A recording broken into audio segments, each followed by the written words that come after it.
So today we're going to go over an incident response case that one of our customers dealt with back in November and see what we can learn from this IR case. So I've been in tech doing small, medium business, MSP stuff now for a very long time.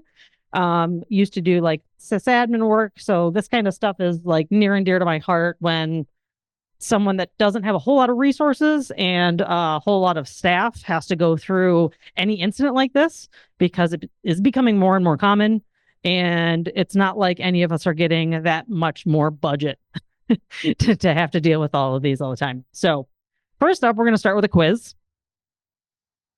Who knows what SMB and MSP stand for?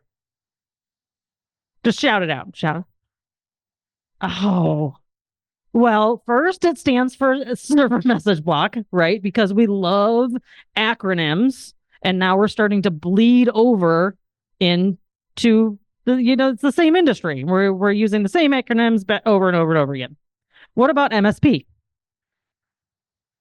or Minneapolis St. Paul, right? Depending on the context, not necessarily an InfoSec context, but MSP is definitely also Minneapolis St. Paul, which a lot of you may have flown through to get here, or managed service provider. Awesome. Good job. I love the audience participation. I'm glad you're all way more awake than I am. So, out of all of you, let me see a raise of hands on who either has worked, is working, or in the past for an SMB or MSP. Both. Nice. Well, yeah, that totally counts. So you know each other's pain. You'll know the pain of the organization that I walk through here in a second. And for those of you that haven't worked for one of those, small to medium businesses or MSPs, just imagine every time you have a new customer or go try and help with an incident or implement something, it's like playing a new level of Mario Brothers that you've never played before, right? You're just like, oh, I don't know what's here or what's going on, or let's try the tactics that I know from the other levels. Will they work? Who knows? So let's start off with this story. Everyone loves scanning their network, right? I'm sure a lot of you have seen this tool, whether you use Nmap or any other tool that there is out there to scan your network. There's a whole bunch of them out there. This is something that's similar, where you go into, and this is in their case, they went into and bought a new organization. So it's like an acquisition and did not really know what was on the network. So their SOP is they download Advanced IP Scanner, they run it, they import it into their asset management. Like that's the first step, right? Kudos to, because asset management is one of the hardest things that all of us will have to end up doing at some point in one way or another. And this is how they kind of started. So they're proceeding like normal. All right. This, something that you can definitely detect on. If it's your SOP though, like, do you want to detect that you're downloading and running Advanced IP Scanner every time? Maybe, right? Because you want to know that it's you, depending on, your threshold and what you actually want to know about what's going on. It's still good to know, right? Yes, I downloaded it. It caught me. I'll just, ignore that for now because I know that I was the one that did it. However, in this particular instance, it was not actually Advanced IP Scanner. And a malicious site had gotten a copy of Advanced IP Scanner and somehow gotten their SEO to put it above the real Advanced IP Scanner, and were hosting it on just a random Cloudflare somewhere. So those two things happened at 1857, 1859, right? They downloaded it. They got the detection at 1859. The third one, they see an admin who is not them start running things like NS Lookup and systeminfo.exe. I don't want to say every program is unique, but most programs don't just run that as the local admin right after you install it. This can be kind of noisy, but it's, something that I'm sure lots of us have done. You want to know what's on your network. You want to know what computer you're logged in. I'm sure everybody's ran Who Am I? So this advanced IP scanner started running those kinds of commands on that device. All right, so I don't know how you all say it. Tell me if this is wrong or you have a different way. But LOLBAs or LOLBins. Do you say LOLBins? Thank you. Okay, we talked about this on the drive here because there's also they moved from LOLBins to LOLBas, right? Right, but it's all kind of the same thing. You know what it is? It's living off the land, right? So I remember, I'll date myself a little bit. You can see a little bit of gray hair in my head, but back when PowerShell wasn't normally in every operating system, right? Admins started to freak out and try and block the install of PowerShell on Windows because it's really powerful in the wrong hands. So, like, you know what we'll do? We will block that because we don't want anybody that's malicious running PowerShell on our devices. Well, we can't really do that anymore. It's not just PowerShell. It's literally almost every EXE and DLL on Windows box can be malicious in some way or another. How many people have run bad things with like calc.exe, right? So that's in this case what is happening. So what it's using is, I think you can see it up here. So there's, cvtres.exe is a program in Windows that helps build applications. All right, so it builds DLLs, it does a whole bunch of stuff. I'm not a programmer, Windows programmer, so I can't tell you exactly. But it is definitely a more common living off the land attack as of last year and a half or so. And that stands for, because I always forget, so I put it in my notes, convert resources files to COFF objects, COFF, and then, creates programs. So next up, a minute later, we see an admin, again, not them, run a command of XCopy to copy this log converter program, which has nothing to do, again, with advanced IP scanner, to the IP address of their domain controller and the admin share on that. Something also that happens in Windows environments a lot are just, copying files all over the place. So kind of hard to detect on all the time. But if you don't use XCopy, I'll go through how to detect some of the stuff in a little bit. Next, number 6 is at 908. So we see some WMI calls. So we're creating a process. They're using other files inside that log converter directory to run malicious programs via WMI on their domain controller. All right, so we kind of touched, like, you could possibly ignore that detection for advanced IP scanner if you really, really wanted to, but I'm sure they saw that every time, right? If their SOP was, we go into an environment, we run advanced IP scanner, we know it's going to trigger an alert, and then it's done, right? That's it. But in this case, they got another detection, right, about that malicious WMI activity being run on their endpoint. So right here, you can see they ask, this appears to have run with advanced IP scanner, but I haven't seen it behave this way in the past. Have you ever seen when it's executed on a system, right? Doesn't usually run WMI for them. So they start to know something is fishy when that starts to pop up. So now what that WMI did and ran that program, it gave the attacker the remote shell into their DC. They were able to run commands on the DC and that's why et cetera, et cetera, et cetera. This is just a giant obfuscated PowerShell script that set a whole bunch of variables, did a bunch of encoded commands, basically set up a CNC server on their domain controller to start sending information out and give them kind of a connection back to that DC. And it was very intense trying to go through this and see exactly what it was doing. Let's see here. So it was I think I have it in here. It was running in a hidden window, setting different environment variables. You see a lot in command and control with PowerShell, where they use the net.web client to download things from the internet and run them and try and get around different PowerShell execution policies. So that's kind of what they were doing in this PowerShell script.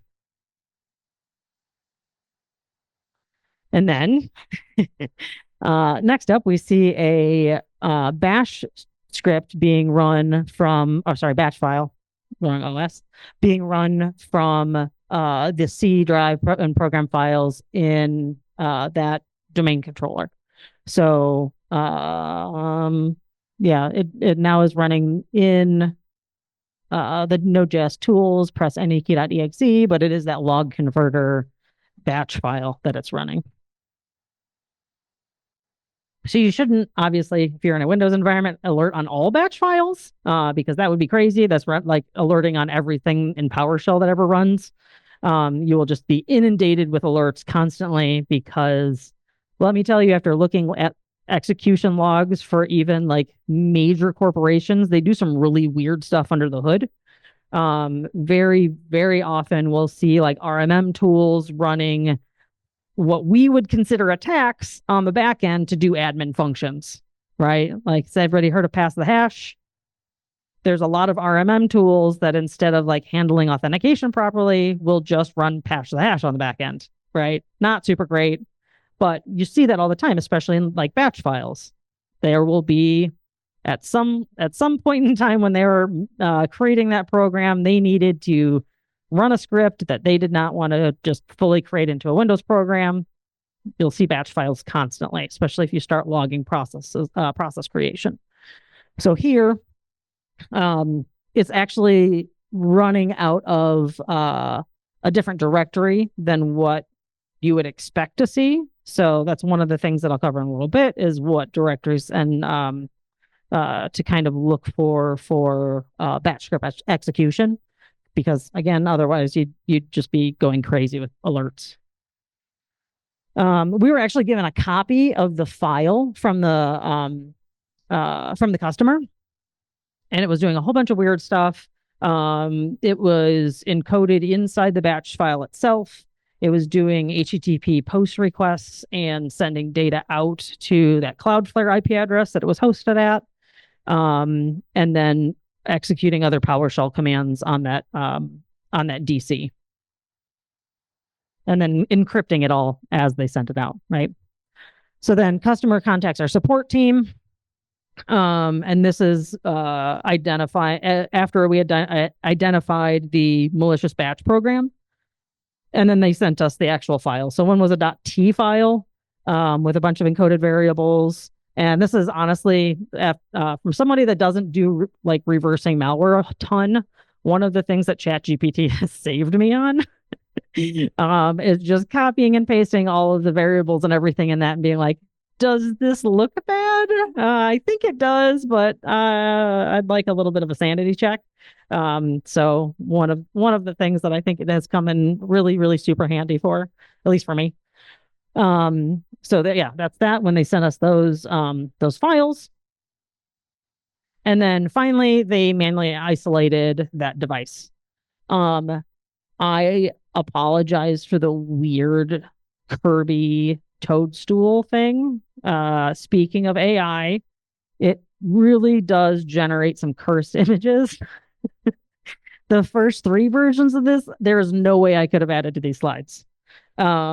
It's trying to get around copyright, especially like for Nintendo and stuff, but it is now just a nude Kirby with mushroom hat. Yeah, it's just real weird, but that's the tamest one you get. All right. So sadly, they were compromised. They had to like take that stuff offline and do like a full IR. But then a full day later, they had cached admin credentials and like roaming profiles. So that admin had logged into another box and it had copied over all of those files that were in the temp directory. And that's when their endpoint detection caught it. A very popular endpoint detection that you would have thought would catch the actual bad actions, but definitely did not just cut like the signature of the file that was being backed up. But it was good that they were able to isolate and only had, yes, it was a DC, but only had 2 impacted devices. So think about in any size of organization that you've worked at, the different hurdles at every step that attack took, right? A larger organization probably wouldn't have even well, maybe not larger. I've worked at larger organizations that also have terrible security programs, but they have the ability to have the technology to make it so you can't download things or don't have local admin privileges to install or have all the nice blinky boxes that make it so everything's locked down, right? When you're working with SMBs and MSPs, it makes it much more difficult because someone shout out some of the, like one of the top 3 issues when you're SMB that you have to, I guess, constraint that you have to worry about. Budget, staff. Oh, say it again. Misconceptions is a good one. Yeah. What? Complexity. Yeah. So definitely. Has anybody, if you were to just randomly pick any software tool that you've worked at in an enterprise, would you say any of them are simple or only take one person to administer 2 hours a week or don't cost, $100,000 a month? But when you have to have those constraints as an SMB, you start to have to be more clever with what you're kind of coming up with, right? You look for open source solutions. You look for the things that are less lift for your team, but a bigger bang for your buck, right? What we see a lot of are, so like I worked at this company doing MSSP stuff with Splunk, right? If anybody's ever even used Splunk, let alone tried to configure and implement it, good luck, right? Like it takes a full team of people. And SMB, I mean, there's a lot of big corporations that don't have the budget and time and staff or knowledge to do that, let alone having to worry about like being a smaller with no budget. So according to Gartner, they have a couple different ways that you measure SMBs. Okay, yeah. All right. So from another quiz, because I love quizzes, who knows how many typical employees is considered small? 50? Anybody? Oh, under 100. So small is fewer than 100 employees. Okay. What about medium?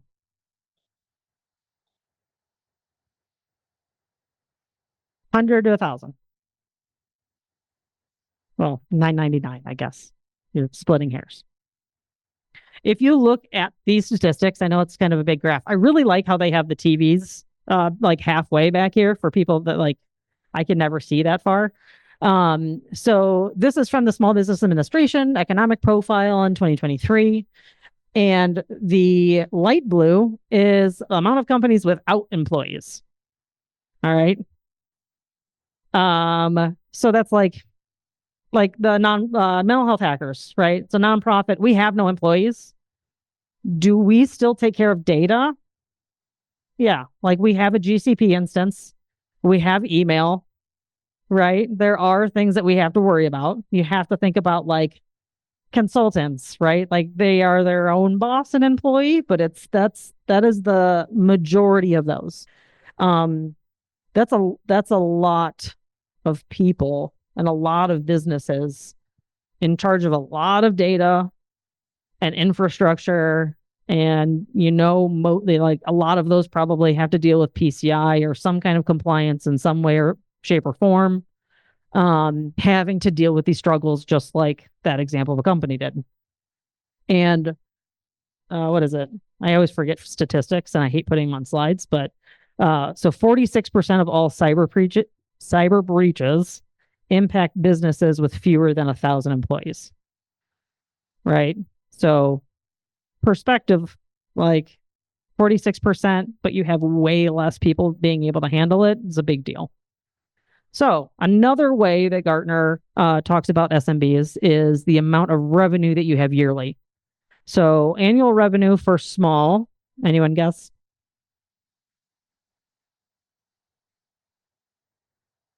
Less than $1 million? It's actually 50 million or less, right? Which if you're making $50 million a year, I can guarantee you have some kind of infrastructure, but you're probably less at this point, you're small to medium business, so less than 100 employees. Yeah, that is revenue. Yeah, I think. Yes, annual revenue. But still considered small, right? How about medium? Yeah, hush. You have to be in the front to heckle. That's the rule. All right, how about medium? Any idea on annual revenue, not income?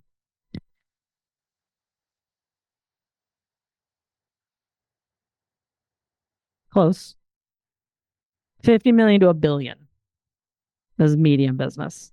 There's a lot of our of our GDP is attributed to small business. Yeah, yes, you're right. Yes. Yeah. So if you just think about small businesses from like a data custodian perspective, what they're in charge of, what they have to deal with, and the resources that they're usually given uh, until they have a breach. A lot of times we've all seen it. Small and any size customer has a breach. That's magically when security becomes important.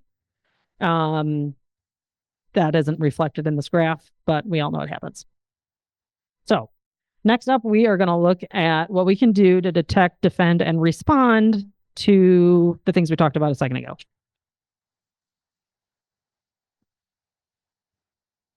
All right. The first thing that we had was the advanced IP scanner. You're also going to find some themes in these detect, defend, and respond slides because a lot of actions that are taken on Windows devices, funny enough, are process events. So just keep that in mind.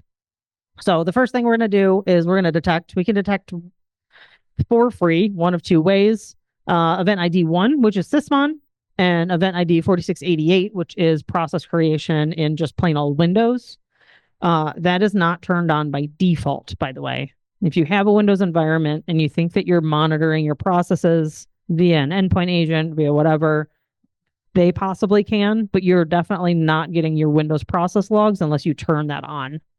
I wish it were on by default, but then like you have to worry about disk space and all that kind of stuff if you don't configure it right.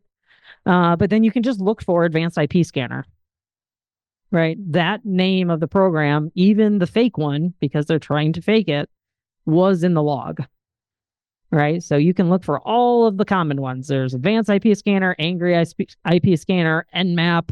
You name a scanning tool, you can create a detection that easy for it with just those three things.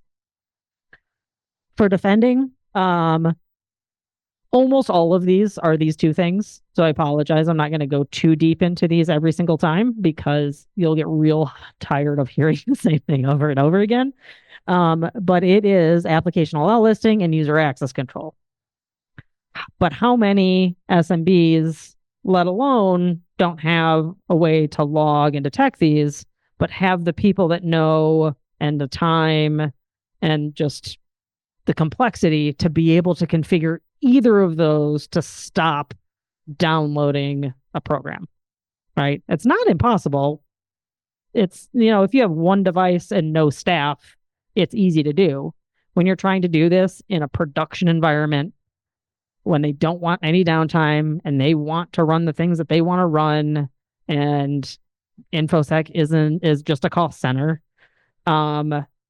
it's very difficult to implement those two things, right? And then for response, killing the task and deleting the file, right? Especially if it hasn't gotten any further. It's pretty easy to do that either remotely or, going to the device itself, depending on what you use. But yeah, fairly easy to kill that task and delete the exe itself. So next up is the NS lookup and system info. I put it in red because not really recommended that you defend against it. You definitely can detect, but it is going to be prone to a lot of false positives unless you just never troubleshoot DNS, which is definitely possible, although it is always DNS's fault. You can create, again, kind of the same thing, the command being run of NS lookup or system info. You can also add who am I, net group, net user, all of the initial commands that you run on an environment when you're trying to gather information. They are run by attackers. I can tell you that for sure. They're definitely run by pen testers. So as long as you're okay with false positives, or you just don't want to run those in your environment, definitely create a detection for them. Not letting them run, not super recommended, and then responding just with further investigation, especially if you or your staff or somebody that works there wasn't the person to run it. If it's a random program downloaded from the internet running who am I, there's probably a problem. And next is the VP code pulling up the CVT res and it running that DLL. So the definitely detect on, and this is pretty high fidelity, is the parent image being Visual Basic, and then the image or the process itself being cvtres.exe. There was a really good ISC Sans blog post on their Stormcast thing talking about CVT res just in general being used as LOLBA in a lot of attacks. So definitely detect on that one. I added one to this one. So you can defend that with group policy by, I don't know, not letting VBC run. Again, not fantastic, especially if you're doing a lot of Windows things on a Windows environment, but it's possible. And you can also control that like per group, right? Like I've seen people set up the default program that if you go to run Visual Basic, it opens a notepad instead. But you do that for your whole accounting team or everybody that's a C-level or everybody that can do a wire transfer. Not everyone has to run that. You could have like dedicated service accounts, that kind of stuff. And you can control all of that with group policy on-prem. And then for responding, again, removing those suspicious files and then investigating and analyzing that output of whatever that CVT res created.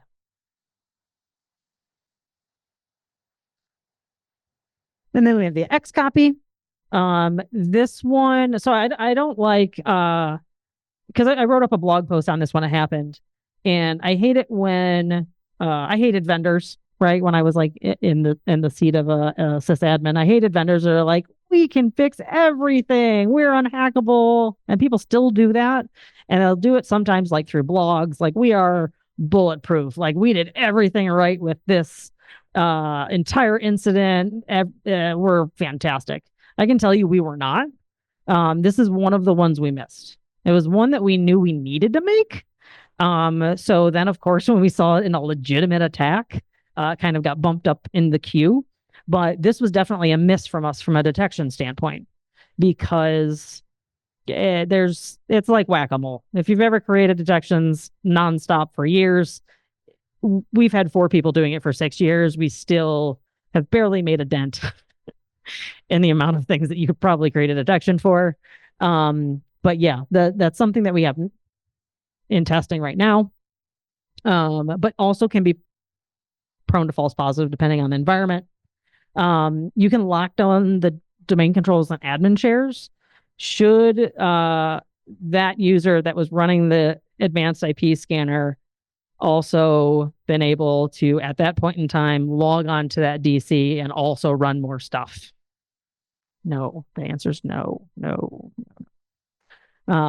Just-in-time access is really important for those kind of things. Not just running on your laptop with your domain admin credentials all the time. Also really important. When I worked at a hospital for a long time doing like sysadmin, net admin work, and at one point in time we had 30 domain admins. One was in HR. All of our application people were domain admins, because then you could install whatever you wanted and they didn't have to worry about calling tech support. Not great anymore. And then respond with, depending on what that XCopy is actually doing, right? Then we have that remote WMI call. I know I'm getting repetitive. I told you I would, but we have the detecting on the Sysmon 1 and 4688. If that process name is WMIC, and then the command line is node percent process. Percent's just like the generic wildcard. And then for defending, again, and then you can also restrict incoming WMI connections via whatever endpoint protection you use, firewall, whatever. And then by group also. And then responding is checking for suspicious files, because the only reason we detected that was because of the directory that it landed in. The same thing with the next one, where it was in the program data file directory, and then that's where that little log inverter whatever was executing from.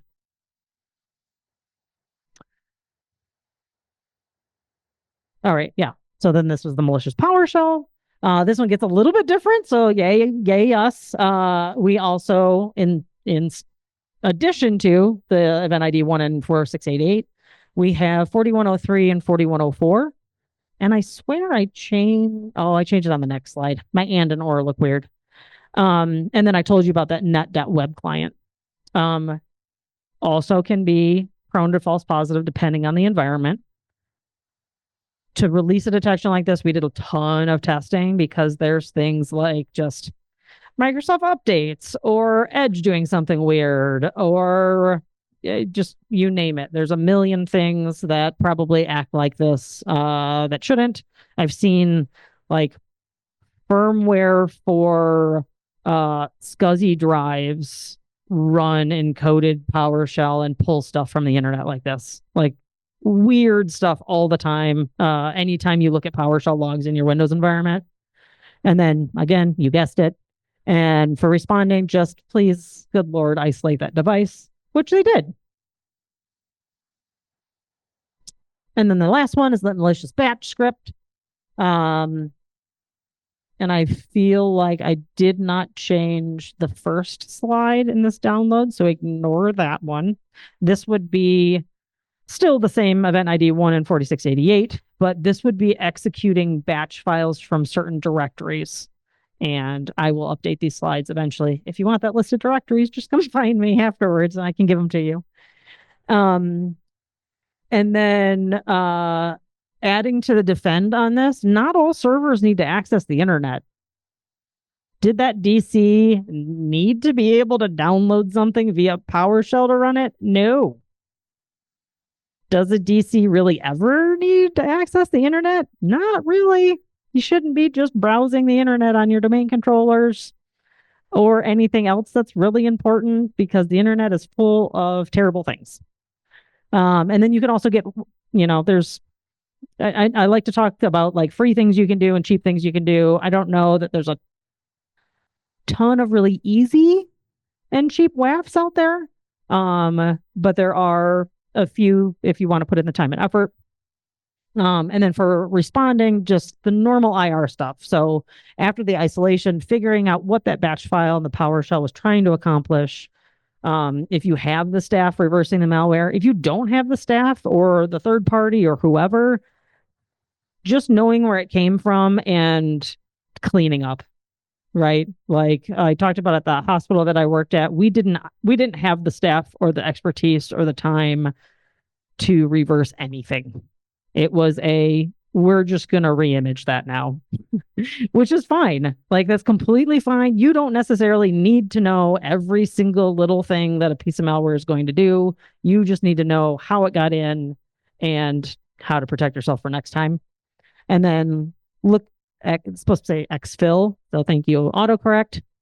Looking for data exfil, and then preserving the images of those in case you do want to deal with like a third party, or you need to have those for some kind of regulation or standard, whatever. You may need to have those images preserved for that reason, and then just restoring to a known good state. I'm almost running out of time, but I'm going to try and run through these real fast.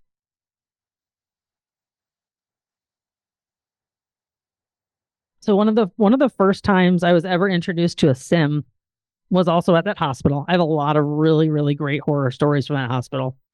After going from like help desk and we only had like 2 people doing net and sysadmin to being there 7 years later and having like a team of 15. We fixed a lot of stuff and saw a lot of really, really bad things before ransomware was a huge thing. Thank goodness, because they definitely would have gotten hit. I was given the opportunity in air quotes, to install McAfee Nitro Sim, which I don't know if anybody's dealt with that before. Yes, it was the worst. I didn't know what a SIM was at the time. I didn't know security was even its own field when I was configuring this. I was just given it and told, I don't know, deal with CDW and have them come in and figure out what we need to detect on. All right. But not for my full-time job. That's just a project that I'm going to work on and try and figure out in the, 10 hours a week that I'm allotted. No big deal, right? If anybody has ever tried to do that with any other SIM, it is a nightmare, let alone one that barely could run. So a lot of my love for like making sure detections doesn't suck, I think that was like my origin story of I have to prove that I can do this with something that doesn't suck. So that's where all that is coming from. And then I went from that to like managing Splunk and doing all of that kind of stuff and seeing how much small, medium businesses were struggling because after 6 months of installing and tuning rules and trying to get logs, figured out with the licensing levels, and after 6 months or a year, still not having great detections because it's such just a Goliath of a platform that you don't have a full 3 people to dedicate to it because they, I don't know how they sell it, but it was a very difficult conversation to have with the customers of, well, you probably could have detected that if you were sending us your endpoint logs. Well, nobody that can afford to implement Splunk can afford to send their endpoint logs. And where do most of the breaches happen? Like we just saw that one happened on the endpoint that the guy downloaded the advanced IP scanner. He wasn't doing that directly from the DC, which granted you should be logging also, but you're never going to find that initial compromise if you're not getting as many logs as you possibly can. So that's the kind of stuff that SMBs have to deal with all the time. And it's not just SIMs, right? If you look at any other like EDR, or if I've been in this industry for a long time, and every single time I try to figure out some licensing and configuration for something in the 365 cloud, I want to scream. I tell myself I'm real smart when I go to start it. I'm like, I got it this time. I definitely can figure out how Defender for Endpoint works and do all of this cool things. And just props to everybody that does that, because I do not have the patience anymore. So, what are some of the key pieces that we want to try and work on? Not as me as a filthy software vendor, or anybody as a admin, or people starting new companies or offering services or whatever. What are some of the things that we really need to start working on? And it's just like anti-siphon helps. Well, they're like restructuring how we're all thinking about training, right? Like, I know when John started anti-siphon, I was trying to get into Black Hat to offer training, because boy, could you get a lot of money doing that. Because they're charging students and people that are working and trying to learn $10,000 and $15,000 a piece for a week of training. So just like John is doing to the training industry and being like, no, like, this information is really important for all of us to do, we need to start looking at that from the other side as what services we offer, and woo, and what solutions that we're creating for SMBs and MSPs, because that's not I can tell you, like, being at a startup and having like VC people that we talk to, VCs do not like it when you sell to SMBs and MSPs, because that's not where the money's at, right? But that's where all the problems are, because they're not being focused on. You're getting enterprise products sold downstream to you and being like, good luck. I know you can't afford professional services, but figure it out. That's what we all should try and work on. That's what we're trying to do too.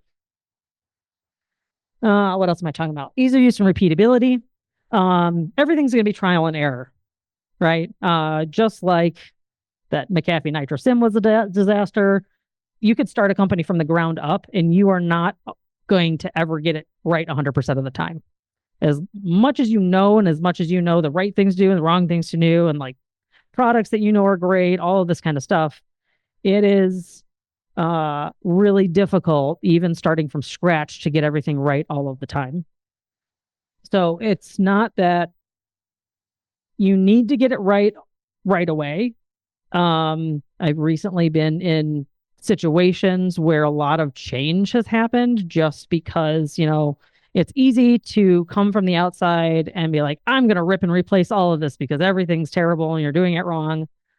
Instead of doing that internally, just make sure you are giving yourself enough time, even though we're all stressed and trying to deal with all of this stuff all the time, to fail and learn and iterate, right? You may need to switch software vendors, or you may need to figure out a different one, or may need to consolidate or whatever. Letting yourself know that that's just part of the process, and your business grows, you grow, all of this stuff changes. Just don't expect to get it right every single time.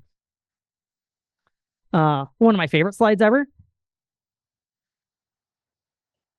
So I think this is recorded, but so we have a PR firm that we deal with, and they wrote the initial talk abstract for one of my talks. And this was one of the things they wanted me to cover, was SMB specific threat modeling, which is mostly just crap. SMB, again, meaning small to medium business, because like anybody else major geek and like reads the Verizon DBIR, highly recommend. Super fun read.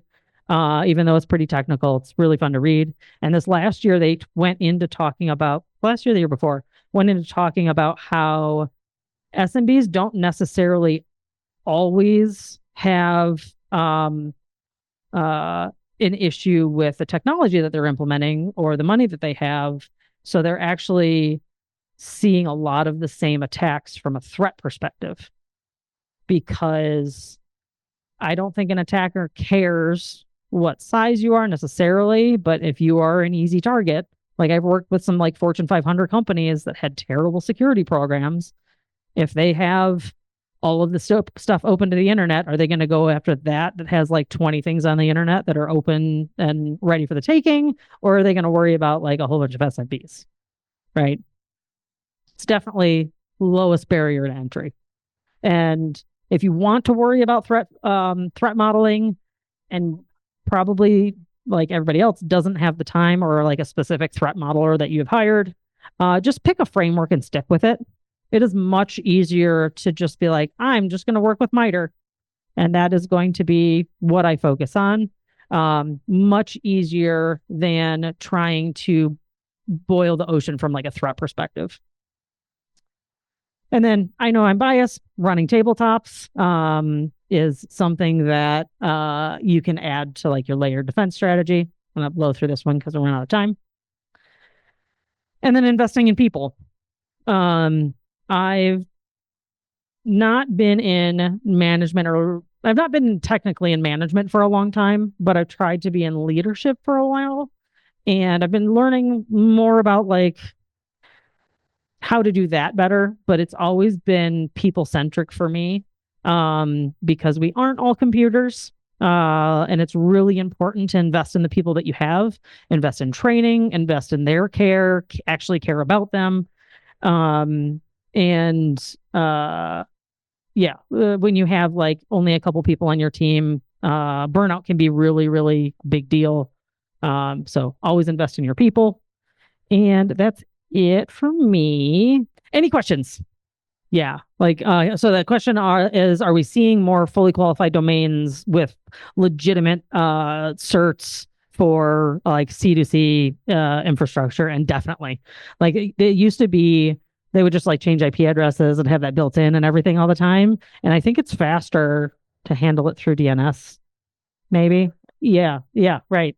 Yeah. So definitely.